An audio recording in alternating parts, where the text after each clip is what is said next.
Welcome to day 12 of the Lyceum 30-day foundation series, and we'll be continuing with our sevenths today, and we'll be looking at the D7.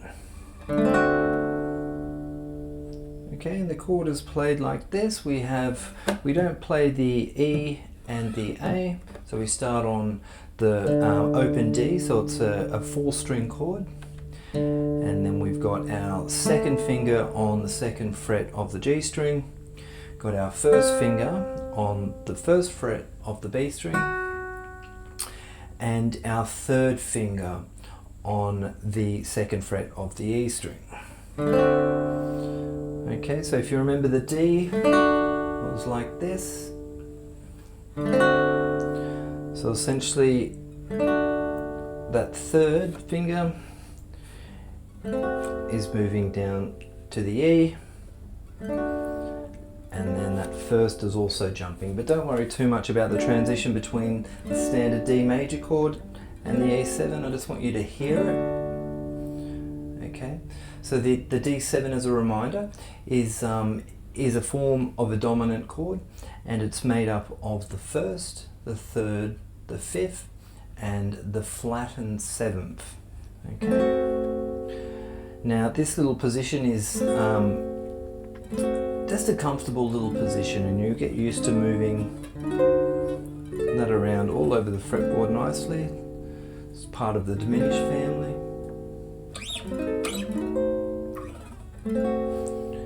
Okay, and the scale exercise for today is a similar pattern that we looked at with the E7 and the A7, and it goes like this.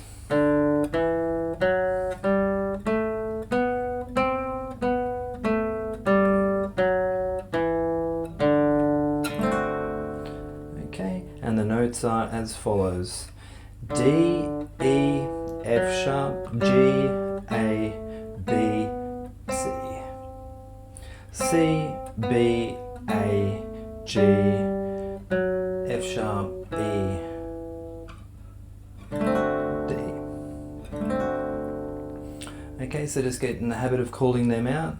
D, E, F sharp, G, A, B, C. C, B, A, G, F sharp, E, D. Okay. And just as always, just with the chord, just practice taking your fingers on and off. Should have mentioned that earlier.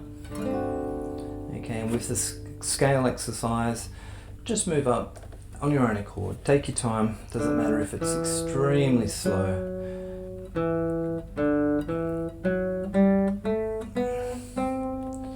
You might start hearing there's a bit of a blues twinge to it.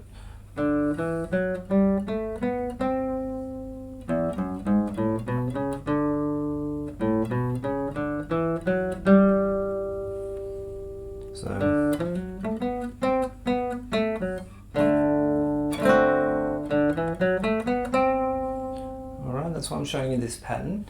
And now for the arpeggio exercise, I would like you to run up the D major arpeggio, and that is like so.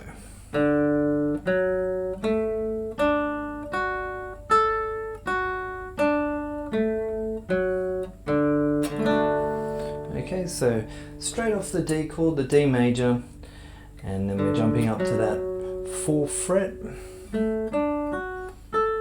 And then right up to the 5th fret for that final one. So the fingers that I use is, we have an open, and I use my 3rd finger, then my 1st finger, then, sorry, beg your pardon. So on the D string, it is open, then we jump up to that 4th fret with the 3rd finger.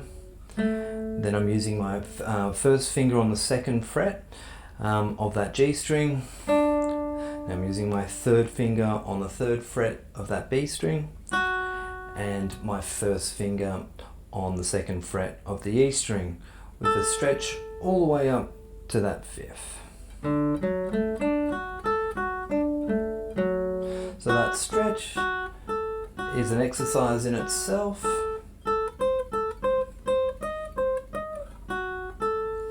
Okay, And ideally we want to keep our fingers above the frets, like a box.